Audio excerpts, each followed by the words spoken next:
Hello friends, இங்கே பாருங்கள், இது எப்படி ஃபில் பண்ணுறதுன்னு கேட்டாங்க. என்எம்எம்எஸோட இந்த நேற்று அனுப்பின ஃபார்மு கூகுள் ஷீட்டை அதில் எப்படி ஃபில் பண்ணுறதுன்னு நான் சொல்கிறேன்.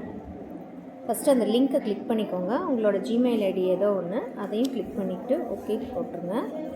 போட்டுட்டு திரும்ப இப்படி பார்த்தீங்கன்னா இதில் பார்த்தீங்கன்னா சில ஸ்கூல்ஸ் வரும். இந்த இடத்துல இப்படி ஸ்க்ரோல் பண்ணிங்கன்னா தெரியும். நாமேரிப்பேட்டை 1, அரியாகுண்டம்பட்டி இதெல்லாம் வருது. கீழே பார்த்தீங்கன்னா ஃபஸ்ட்டு உங்களுக்கு வர்ற ஸ்க்ரீன் இதுவாக தான் இருக்கும். எலச்சிபாளையம் பிளாக்கில் உள்ள ஸ்கூல்ஸ் வரும். நீங்கள் இதை இந்த கீழே பாருங்கள், இந்த அஞ்சு புள்ளி இருக்கு இல்லைங்களா, அதில் பார்த்தீங்கன்னா ஷீட்ஸுன்னு போட்டு கீழே லிஸ்ட்டு கொடுத்துருப்பாங்க. ஸோ நம்மளுக்கு அப்படியே பார்த்தீங்கன்னா இந்த இதில் எலச்சிபாளையத்துலேயே அப்படியே லெஃப்டில் ஸ்க்ரோல் பண்ணிக்கிட்டே வந்தீங்கன்னா பாருங்கள், ஒவ்வொன்றா வருது. எலச்சிபாளையம், எருமப்பட்டி, கபிலர்மலை, கொல்லி ஹில்ஸ், மோகனூர், நாமகிரிப்பேட்டை. ஸோ இந்த நாமகிரிப்பேட்டை இதை கிளிக் பண்ணிட்டீங்கன்னா இங்கே மேலேருந்து வரும். இங்கே பார்த்தீங்கன்னா உங்களுக்கு இது உள்ளே இருக்கும். நீங்கள் இது கொஞ்சம் இப்படி நகர்த்தி விட்டு பார்த்தீங்கன்னா தெரியும். இப்போ எங்கள் ஸ்கூல் மேலே நாமகிரிப்பேட்டை 1 இங்கே இருக்குது. அதில் பார்த்தீங்கன்னா நேற்றே நான் ஃபில் பண்ணிட்டேன். இதுலேயே வந்து பார்த்திங்கன்னா total number of 8th standard students அப்படிங்கிறது ஃபஸ்ட்டு காலமாக இருக்குது. அதில் கீழே உங்கள் ஸ்கூலில் மொத்தமாக total number of 8th standard students எத்தனை பேர் இருக்காங்க அப்படிங்கிறத போட்டுக்கோங்க. அதுக்கப்புறம் வந்தீங்கன்னா இங்கே ரைட் சைடில் இருக்கிற ஸ்க்ரீனை நம்ம கொஞ்சம் நகர்த்திக்கலாம் தேவைன்னா. இதில் பார்த்திங்கன்னா யூனிட் டெஸ்ட் 1, அதில் பார்த்திங்கன்னா மேட்டு சாட்டுன்னு ரெண்டாக பிரிச்சுருக்காங்க. முன்னால் பார்த்திங்கன்னா number of students appeared. First number of students appeared, number of students 25 மார்க்ஸ்க்குள்ளே எத்தனை பேர், அதில் 25 மேலே 50க்குள்ளே எத்தனை பேருன்றதை ரெண்டாக பிரித்து டோட்டல் அப்பியர்ட் ஸ்டூடெண்ட்ஸ்க்கு இங்கே வந்துடணும். இப்போ பார்த்திங்கன்னா யூனிட் டெஸ்ட் 1 அதில் பார்த்திங்கன்னா ஃபஸ்ட்டு நான் மேட் எடுத்துக்கிறேன். மேட்டில் எனக்கு ஃபஸ்ட்டு டெஸ்ட் அப்பியர் ஆனவங்க வந்து பார்த்திங்கன்னா 5 பேர், அதை நான் போட்டுக்கிட்டேன். இந்த இதை வச்சு நீங்கள் கீழே வந்து என்ட்ரி பண்ணிக்கலாம். இதில் 5ன்னு சொல்லிட்டு அடுத்து நான் என்ட்ரி பண்ணிக்கிட்டேன்.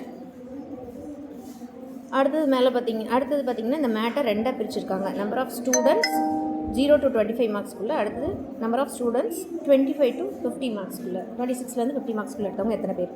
எனக்கு எல்லாருமே வந்துட்டு 0 to 25க்குள்ளே தான் இருக்காங்க மேட்டு.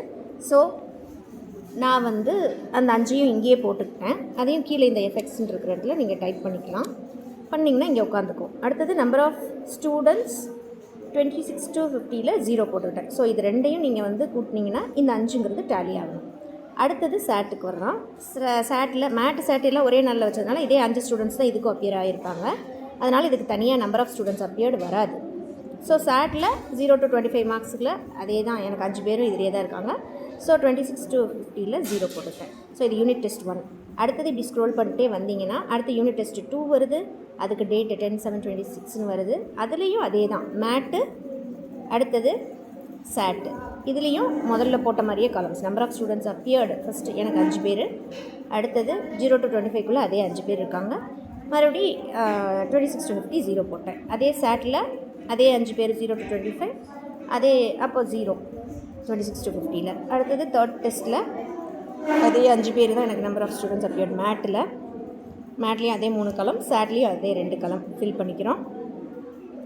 அதே யூனிட் டெஸ்ட் 4ல் அதே மாதிரி பாருங்கள். இப்போ பாருங்கள், மேட்டில் எனக்கு வந்து அன்றைக்கி ஸ்டூடெண்ட்ஸ் ஆப்சென்ட் ஆகிட்டாங்க. ஸோ அப்பியர்ட் ஆனவங்க ஒன்லி 3. அதில் பார்த்தீங்கன்னா 0 to 25க்குள்ளே 2 பேர், 26 to 50ல் ஒருத்த இம்ப்ரூவ்மெண்ட்டு, ஸோ ஒரு 1 போட்டிருக்கேன். அதே சேட்டில் பார்த்தீங்கன்னா 0 to 25லேயே தான் அந்த 3 பேர் இருக்காங்க. சேட்டில் யாருமே இல்லை, 26 மேலே, ஸோ 0 போட்டேன். ஸோ இப்படி பண்ணலாம். தேங்க்யூ. இதெல்லாம் முடிச்சுட்டு ஒரு முக்கியமான ஸ்டெப் என்னென்னா, மேலே இருக்கிற இந்த டிக் மார்க்கை நீங்கள் வந்து ஓகே கொடுக்கணும். அப்போ தான் உங்களுக்கு வந்து அந்த மார்க் எல்லாம் உட்காரும். ஸோ அப்போ தான் உங்களுக்கு எல்லாம் முடியுதுன்னு அர்த்தம். Thank you teacher.